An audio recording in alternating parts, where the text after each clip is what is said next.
अब मुझे खुद पर भरोसा होना शुरू हो गया था।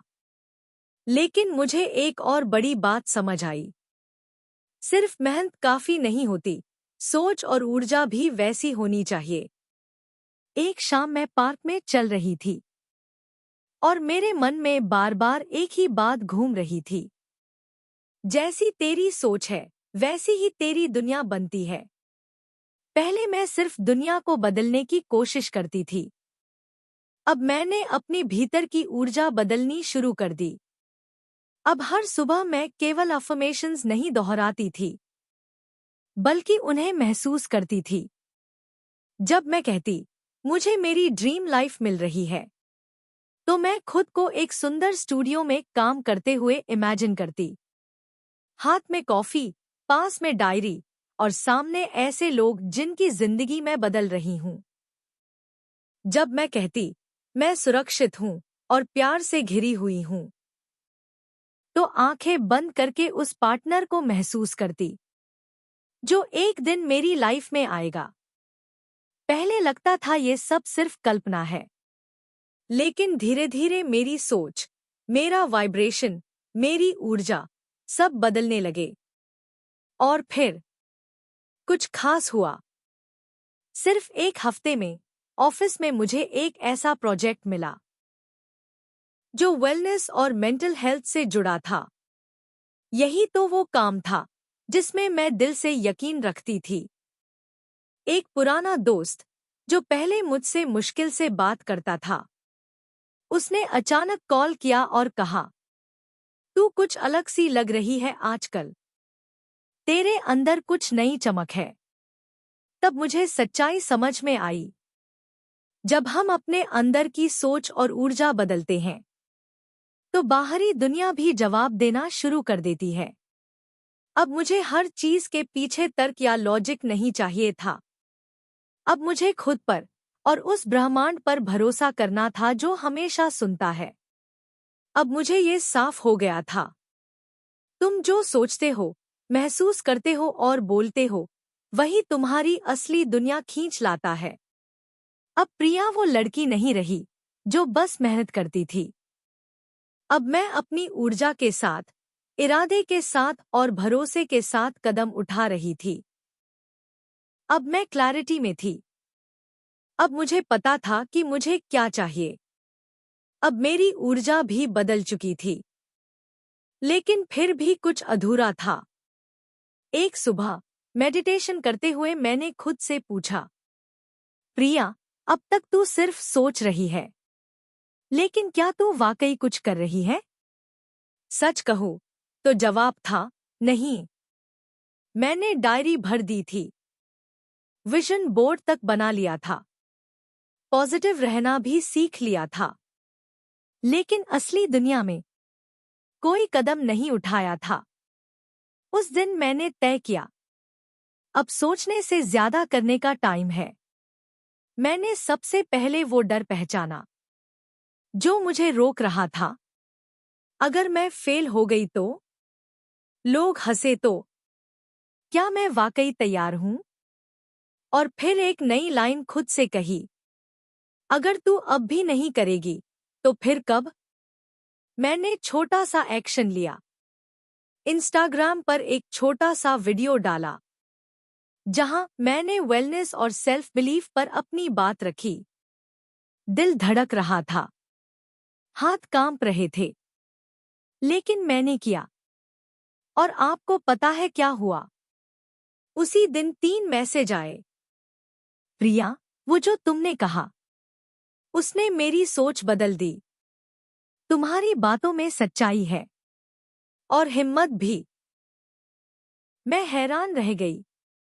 मैं जो सालों से डर रही थी, वही चीज जब मैंने की, तो दुनिया ने उसे सराहा। और उस दिन मैंने जाना, मैनिफेस्टेशन तभी पूरी होती है जब हम ब्रह्मांड को सिर्फ सोच से नहीं, कदमों से भी जवाब देते हैं। अब प्रिया सिर्फ सोचने वाली लड़की नहीं रही, अब मैं करने वाली बन चुकी थी। अब मैं जानती थी कि बड़ा सपना देखना अच्छी बात है, लेकिन हर दिन एक छोटा कदम लेना वही असली जादू है। अब मैंने पहला कदम ले लिया था, डर के बावजूद, और यहीं से मेरी जर्नी और भी मजबूत होने लगी। लेकिन मैं जानती थी, सिर्फ एक कदम काफी नहीं होता, बदलाव चाहिए, हर दिन। मैंने ये मान लिया था कि जो मैं बनना चाहती हूँ, उस प्रिया की आदतें भी अलग होंगी। तो मैंने खुद से पूछा, जो प्रिया अपने सपनों की जिंदगी जी रही है, वो हर दिन क्या करती होगी? और मैंने एक एक कर नई आदतें अपनाना शुरू किया। सुबह जल्दी उठना, दिन की शुरुआत अपने लिए करना, ना कि सिर्फ मोबाइल स्क्रॉल करते हुए। जर्नलिंग, हर सुबह 3 चीजें लिखती। आज मैं किसके लिए आभारी हूँ? आज मुझे क्या करना है? आज मुझे कैसे महसूस होना है? ध्यान और सांसों की साधना, ताकि हर दिन का शोर अंदर की शांति को न डुबो दे। हर हफ्ते एक किताब से कुछ नया सीखना, क्योंकि अगर अंदर कुछ नहीं भरा, तो बाहर कुछ नहीं निकलेगा। ये सब चीजें एकदम से नहीं बदली थी। कई बार मैं पुरानी आदतों में भी फिसली, लेकिन हर बार खुद को प्यार से उठाया। मैंने सीखा, कंसिस्टेंसी का मतलब परफेक्ट होना नहीं, बल्कि हर बार फिर से शुरू करना होता है।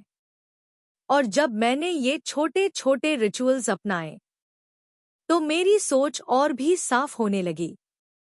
अब जब कोई मौका आता, तो मैं घबराती नहीं थी। अब मैं कहती, हाँ, मैं तैयार हूँ। अब मेरे दिन पर्पस से भरने लगे थे। काम भी इंटेंशनल लगता था। मन में उलझन कम थी और क्लैरिटी ज्यादा। अब मैं वो प्रिया नहीं थी जो रैंडमली जी रही थी।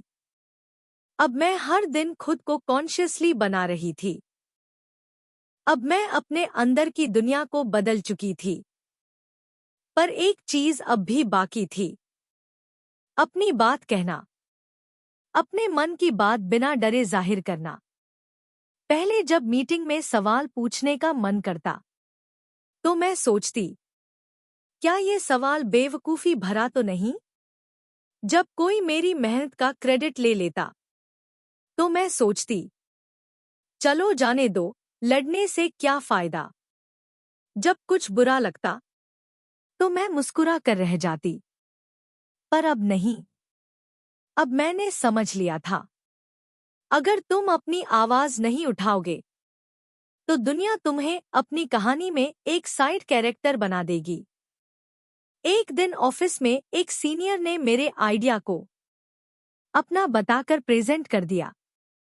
पहले वाली प्रिया चुप हो जाती, लेकिन इस बार मैंने धीरे से हाथ उठाया और कहा, एक्सक्यूज मी सर, ये आइडिया मैंने 2 दिन पहले ड्राफ्ट किया था। अगर आप चाहें तो मेरी डायरी में टाइम स्टैम्प भी है। मैं बस चाहता हूं कि मेरी मेहनत को सही रिकॉग्निशन मिले। कमरा एक पल को शांत हो गया, लेकिन फिर मेरे बॉस ने सिर हिलाया और कहा, good, glad you spoke up, Priya. उस दिन पहली बार मैंने जाना, आवाज उठाना घमंड नहीं होता, बल्कि अपनी गरिमा की रक्षा करना होता है। अब जब मुझे कोई बात कहनी होती है, मैं कहती हूं, कभी कामली, कभी मजबूती से, लेकिन डर के बिना। अब मैं हर बार सॉरी टू इंटरप्ट नहीं कहती। अब मैं कहती हूं, मेरे पास एक जरूरी बात है जिसे सुना जाना चाहिए। अब मैं जस्ट एन आइडिया नहीं कहती। अब मैं कहती हूं, ये मेरा आइडिया है और इसके पीछे मेरा सोचना है। प्रिया अब सिर झुकाकर बोलने वाली लड़की नहीं रही। अब मैं अपनी आवाज में ताकत महसूस करती हूं, क्योंकि अब मुझे पता है, शब्द सिर्फ शब्द नहीं होते, ये ब्रह्मांड को दिया गया इशारा होते हैं।